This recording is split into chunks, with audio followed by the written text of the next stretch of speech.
తిరుపతిలో చంద్రబాబు గారి ప్రభుత్వం అత్యంత దారుణమైనటువంటి నిర్ణయం తీసుకున్నది. కలెక్టరేట్ ఆఫీస్కు కోతవేటు దూరంలో దాదాపు 1000 కోట్ల రూపాయల విలువ చేసేటువంటి భూమిని అప్పనంగా రియల్ ఎస్టేట్ సంస్థలకి కారు చౌకగా టూరిజం డెవలప్మెంట్ పేరుతో సబ్ రిజిస్ట్రార్ వాల్యూ ప్రకారం 1000 కోట్ల రూపాయల విలువ చేసేటువంటి భూమిని 22 ఎకరాల ఆ స్థలాన్ని 94 కోట్ల రూపాయలకు తెగనమ్మేస్తోంది. ఆ తెగనమ్మటం వెనుక 100 కోట్ల రూపాయల దోపిడీకి శ్రీకారం చుట్టింది. దీని వెనుక సూత్రధారి పాత్రధారి నారా లోకేష్ గారని లోకమంతా కూడా అనుకుంటోంది. చరిత్రలో గత 20-25 సంవత్సరాలుగా ఎక్కడా కూడా టూరిజం స్థలాల్ని ప్రైవేటు సంస్థలకు అప్పగించాలంటే అది లీజు ప్రాతిపదిక మీద కానీ పీపీపీ పద్ధతుల్లో కానీ ఇవ్వటం ఆనవాయితీగా వస్తున్నది. దానికి పూర్తి విరుద్ధంగా ఫ్రీహోల్డ్ విధానంలో ఆ భూమిని ఆ సంస్థలకి కేటాయించటం జరుగుతున్నది. Divyasri holdings private limited and cyber city builders and developers అనేటువంటి బెంగుళూరు, హైదరాబాదు సంస్థలకు సంబంధించిన రియల్ ఎస్టేట్ వెంచర్లు చేసేటువంటి వ్యాపార సంస్థలకి ఈ స్థలాన్ని అమ్మివేసింది. ఎంత దారుణమైనటువంటి విషయం అంటే, అమ్మటమే కాకుండా ఈ స్థలానికి సంబంధించి వాళ్ళు చేసేటువంటి వ్యాపార ఒప్పందాలలో టూరిజం సంస్థతో కుదుర్చుకున్నటువంటి దానిలో భాగంగా 15 సంవత్సరాల పాటు జిఎస్టీ అన్నదే పూర్తిగా రీఎంబర్స్మెంట్ చేసే విధంగా నిర్ణయం తీసుకోవటం జరిగింది. ఏపీ జిఎస్టీని 1000 కోట్ల రూపాయల స్థలం, ప్రభుత్వం ఇచ్చేటువంటి ప్రోత్సాహాలు మరొక 300-400 కోట్లు, మొత్తం పెట్టుబడిపై 10% అంటే 40 కోట్లకు పైగా ప్రోత్సాహాలు ఇస్తున్నారు. భూమి కొనుగోలుపై 100% స్టాంప్ డ్యూటీ రీఎంబర్స్మెంట్. ఇది మరింత ఆశ్చర్యకరమైనటువంటి విషయం. భూమే విలువనే 4,80,00,000 రూపాయలకు అమ్మేస్తూ దానికి అయ్యేటువంటి స్టాంప్ రిజిస్ట్రేషన్ ఫీజును కూడా పూర్తిగా రీఎంబర్స్మెంట్ చేస్తున్నారు. 5 సంవత్సరాల పాటు విద్యుత్ ఇండస్ట్రీ రేట్లతో ఉండేటువంటి ఛార్జీలను మొత్తం రీఎంబర్స్మెంట్ చేసే విధంగా పూనుకోవటం జరిగింది. ప్రాపర్టీ ట్యాక్స్ లేదు, వాటర్ ట్యాక్స్ లేదు, సీనరేజ్ ఛార్జీలు ఇండస్ట్రీ రేట్లలో అన్నింటికీ కూడా 5 సంవత్సరాల పాటు రీఎంబర్స్మెంట్ను వర్తించే విధంగా ఒప్పందం చేసుకున్నారు. ఆశ్చర్యంగా దీనికి సంబంధించి ప్రభుత్వం ప్రకటన కూడా చేయలేదు. మా దగ్గర 22 ఎకరాల భూమి ఉంది, ఈ భూమికి ఆసక్తి గలవారు అప్లై చేసుకోవచ్చును అని ఎక్కడా ప్రకటన లేదు. పీపీపీ పద్ధతి లేదు, లీజు పద్ధతి లేదు. పొలాన్ని అప్పనంగా 1000 కోట్ల రూపాయల పొలాన్ని 400 కోట్ల రూపాయలు అదనంగా ఇన్సెంటివ్స్ ఇస్తూ 1400 కోట్ల విలువైనటువంటి ప్రోత్సాహాన్ని 2 రియల్ ఎస్టేట్ సంస్థలకి. ఇప్పుడు పెద్ద అనుమానం వస్తున్నది, ఈ 2 రియల్ ఎస్టేట్ సంస్థలలో నారా లోకేష్ ఏదైనా బినామీ భాగస్వామ్య అనేటువంటి అనుమానం అందరికీ కలుగుతున్నది.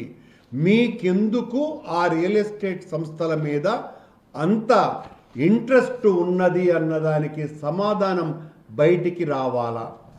ఆశ్చర్యంగా అక్కడ కట్టేటువంటివి మల్టీప్లెక్స్ సినిమా థియేటర్లు, వెల్నెస్ సెంటర్సు,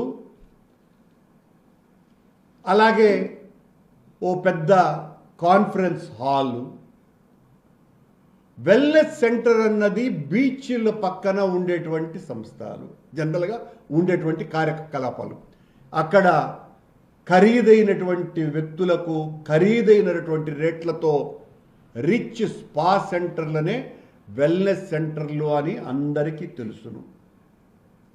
పరమ పవిత్రమైన ఆధ్యాత్మిక పుణ్యక్షేత్రంలో, అది కూడా సాక్షాత్తు అమ్మవారు వెలిసినటువంటి తిరుచానూరు ఆలయానికి కూతవేటు దూరంలో ఈ వెల్నెస్ సెంటర్లను ఏర్పాటు చేయటానికి ప్రభుత్వ భూమిని ఇవ్వాలనా?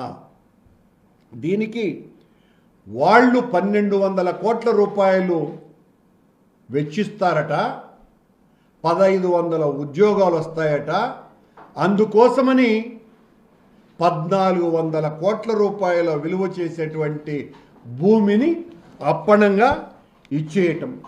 ఇలా ఇవ్వటం కారణంగా ఆశ్చర్యమైన విషయం ఏందిరా అంటే, ఈ 2 రియల్ ఎస్టేట్ సంస్థలు ఇప్పటికే ఇదంతా కూడా ముందుగానే ఒక పద్ధతి ప్రకారం, ఒక ప్లాన్ ప్రకారం, ఒక కాన్స్పిరసీ జరిగినట్టుగా గత కొద్ది కాలంగా జరుగుతున్నటువంటి తతంగం. ఈ 2 నిర్మాణ సంస్థలు ఈ పేరుతో 22 ఎకరాలను తీసుకొని ఆ చుట్టుపక్కల ఉన్నటువంటి ప్రైవేటు వ్యక్తులకు సంబంధించినటువంటి పొలాలన్నింటినీ కూడా కొనుక్కొని, దీని ద్వారా పెరిగేటువంటి సహజంగా ప్రభుత్వం ఇచ్చేటువంటి ప్రోత్సాహాల వలన ఏర్పడేటువంటి ఇలాంటి పెద్ద పెద్ద ఇన్స్టిట్యూషన్స్ వచ్చినప్పుడు సహజంగా అక్కడ మార్కెట్ విలువ మరింతగా పెరుగుతుంది. ఆ పెరగటాన్ని తమ అనుకూలతగా మార్చుకొని చుట్టూతో ఉన్నటువంటి ల్యాండ్ను కూడా వాళ్ళు కొనేస్తున్నారు అన్నటువంటి సమాచారం కూడా మా దగ్గరకు వచ్చింది. దీని ద్వారా ప్రభుత్వం ఏ రకమైనటువంటి సందేశాన్ని అందిస్తుంది? దీని వలన ప్రభుత్వం ఆదాయం కోల్పోతున్నది. ప్రభుత్వం రియల్ ఎస్టేట్ సంస్థలకు ఇవ్వటం మూలంగా ఆ ఖరీదైనటువంటి స్థలం, తిరుపతిలో ప్రభుత్వ స్థలాలు దొరకటమే అరుదైతే, అరుదైనటువంటి స్థలాన్ని రియల్ ఎస్టేట్ వెంచర్లకు ఇవ్వటం అన్నది మరింత ఆశ్చర్యకరమైన విషయం. అది ఏ స్వచ్ఛంద సేవా సంస్థలకు కానీ, దాతృత్వ సంస్థలకు కానీ, లేకపోతే అరబిందో క్యాన్సర్ హాస్పిటల్స్ నిర్మాణం చేసినటువంటి పూర్తిగా ప్రజలకు మేలు చేయాలన్నటువంటి తలంపుతో వ్యాపార కోణం నుంచి ఆలోచించకుండా, లాభాపేక్ష లేకుండా ఉండేటువంటి సంస్థలకు కేటాయించవలసినటువంటి స్థలాలని ప్రైవేట్ వెంచర్లు వేసేటువంటి నిర్మాణ సంస్థలకు ఇవ్వటం మూలంగా నువ్వు పూర్తిగా ఆ పొలాన్ని ఆ రియల్ ఎస్టేట్ వెంచర్స్కి ఇవ్వటంతో ప్రభుత్వానికి దాని మీద ఏ రకమైనటువంటి హక్కు ఉండే అవకాశం లేదు. కేవలం జీవోలో మీరు ఆ నిర్మాణాలు చేపట్టకపోతే తగు చర్యలు తీసుకుంటాము అన్నటువంటి నామమాత్రపు నిబంధన ఉంది. కానీ ఇలాంటివి వాళ్ళ చేతుల్లోకి వెళ్ళిన తరువాత వాళ్ళు మీరు చూపించినటువంటి ఈ ఎంఐసిఈనో, వెల్నెస్ సెంటర్సో, లేకపోతే కన్వెన్షన్ సెంటర్సో, మల్టీప్లెక్స్ థియేటర్లో లాభదాయకం కాదని మీకు ఒక వినతి పత్రం ఇచ్చి, ప్రభుత్వానికి ఇవన్నీ కూడా సహజంగా జరిగేటువంటి కార్యకలాపాలు, వినతి పత్రం ఇచ్చి మిమ్మల్ని ఒప్పందం కుదుర్చుకొని మీతో వాళ్ళు అక్కడ నిర్మాణ రంగ అపార్ట్మెంట్లు నిర్మిస్తే పరిస్థితి ఏంటి? మీరు అబ్జెక్ట్ చేసినట్టు నటిస్తే, సహజంగా నటిస్తారు కూడా, నటించిన తర్వాత వాళ్ళు కోర్టుకు వెళ్తారు. కోర్టుకు వెళితే ఏ రకమైన ఎప్పటికీ ఇలాంటివి తెగుతాయో అందరికీ తెలిసినటువంటి విషయమే. ఇంత ఖరీదైనటువంటి భూమిని ఇంత దురుద్దేశంతో చెయ్యటం వెనుక ఉన్న మతలబు దాదాపు 300-400 కోట్ల రూపాయల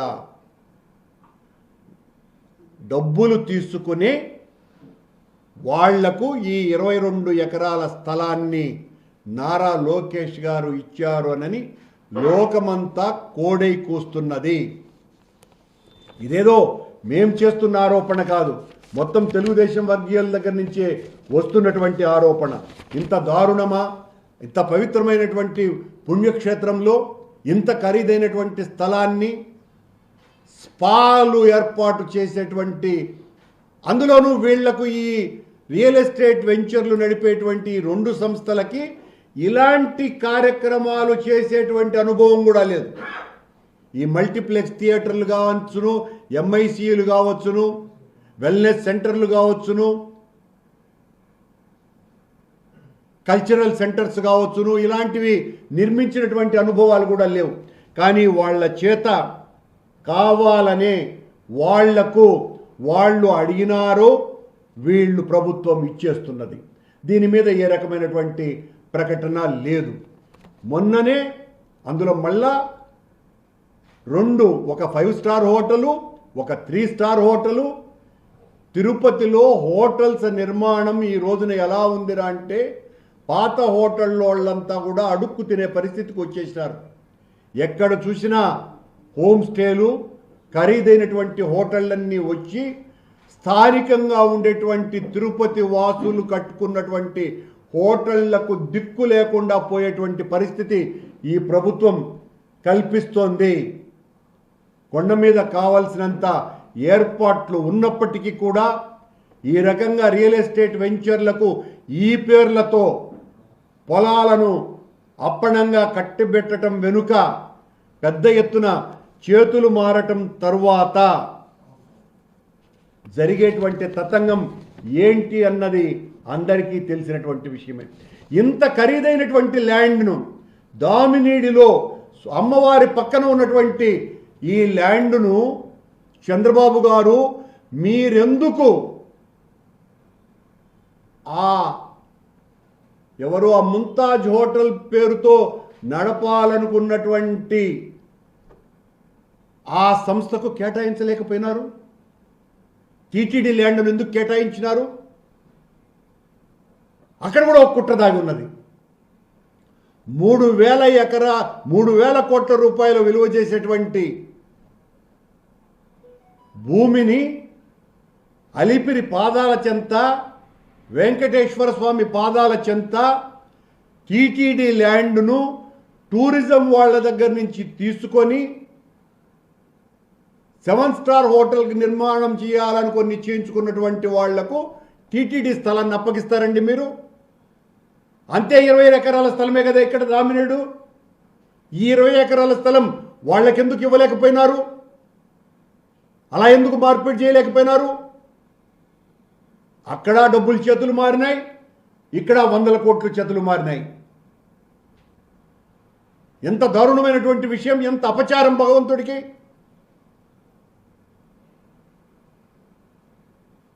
ఇదంతా కూడా పెద్ద ఎత్తున ప్రభుత్వ భూములని ఈ రకంగా అప్పనంగా అంటగట్టేటువంటి కార్యక్రమం వెనుక 100 కోట్ల రూపాయలు చేతులు మారుతున్నాయి అన్నటువంటి విషయం అందరికీ అర్థమవుతోంది. ఈ ప్రాజెక్టును కట్టలేము, లేకపోతే కట్టడంలో ఆలస్యం చేస్తే ప్రభుత్వం ఏమీ ఆ పొలాన్ని వాపస్ తీసుకునేటువంటి పరిస్థితులు లేదు. కేసులు సంవత్సరాల తరబడి కొనసాగుతాయి. దీర్ఘకాలిక సంవత్సరాలలో ప్రణాళికలో నియంత్రణ పూర్తిగా ప్రభుత్వం కోల్పోతుంది.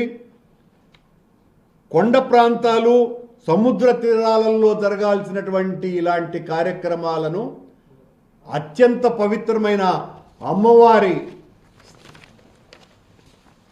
ఆలయం పక్కన కూతవేటు దూరంలో స్థలంలో ఇలాంటి అత్యంత విలువైనటువంటి స్థలాన్ని కట్టబెట్టడాన్ని వైఎస్ఆర్ కాంగ్రెస్ పార్టీ తీవ్రంగా వ్యతిరేకిస్తున్నది. ఈ దివ్యశ్రీ డెవలపర్స్ మరియు cyber city builders and developers వీళ్ళిద్దరూ పెద్ద రియల్ ఎస్టేట్ వెంచర్ వేసేటువంటి వాళ్ళు బెంగళూరులోను హైదరాబాదులోను. వీళ్ళ ద్వారా 100 కోట్ల రూపాయలు నారా లోకేష్ గారు తీసుకొనే ఈ పొలాన్ని ఆ స్థలాన్ని వాళ్లకు అప్పగించటం జరిగింది. అక్కడ వాళ్ళు కట్టేది పూర్తిగా వాణిజ్య సముదాయం. ఇంతకంటే దుర్మార్గమైనటువంటి పని మరొకటి లేదు. ఒక వ్యాపార సంస్థకి ఎస్ఆర్ఓ రేటు ప్రకారం సబ్ రిజిస్ట్రార్ రేటు ప్రకారం భూమిని కేటాయించటం అంటే ఇంక దాన్ని ఏమని చెప్పాలన్నా కూడా అర్థం కావటం లేదు.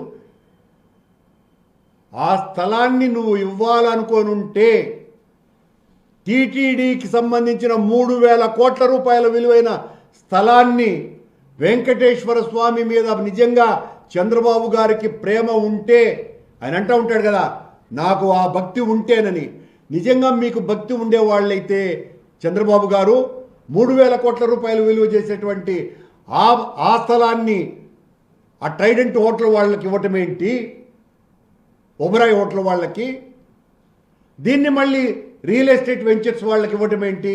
నువ్వు ఇవ్వాలనుకుంటే అదే స్థలం వీళ్లకు ట్రాన్స్ఫర్ చేసి ఉండొచ్చు కదా. అంతకంటే ముందే వీళ్లతో ఒప్పందం ఏదో కుదిరినట్టుగా ఉంది. కుదిరి ఈ రకంగా చేస్తున్నారు. దీన్ని తీవ్రంగా వ్యతిరేకిస్తాం. దీనికి వ్యతిరేకంగా మేము ఉద్యమం కూడా చేస్తామని తెలియజేస్తున్నాం.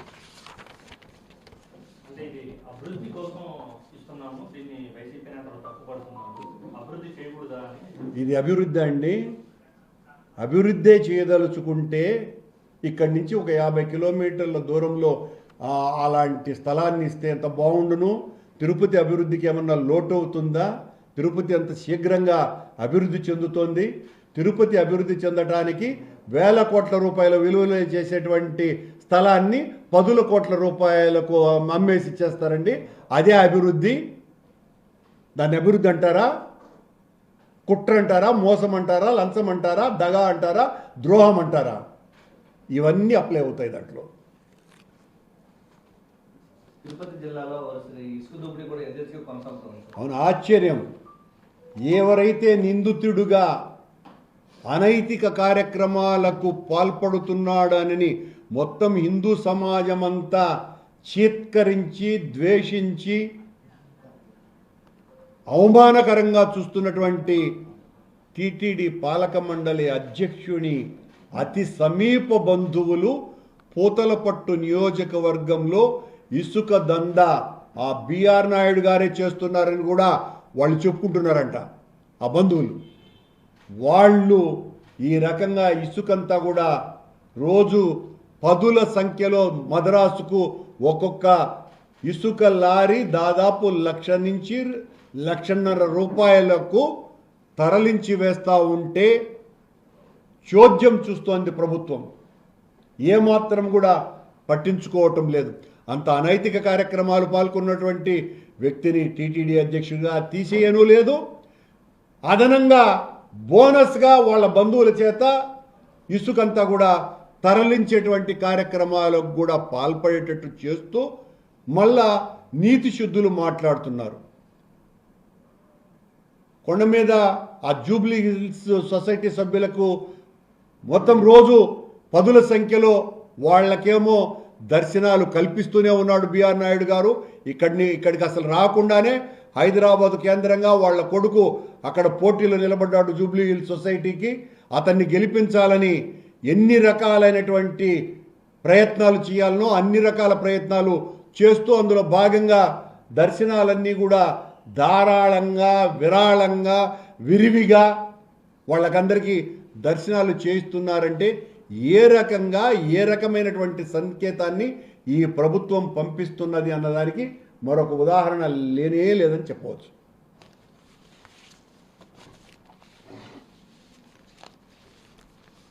రవి మళ్ళీ అతనే చెప్తా ఉన్నాడు, జాగ్రత్తలో నడుస్తాడు. నడుస్తాం సార్ స్టార్ట్ చేసేమను కానీ ఎక్కడ ఇస్తున్నారు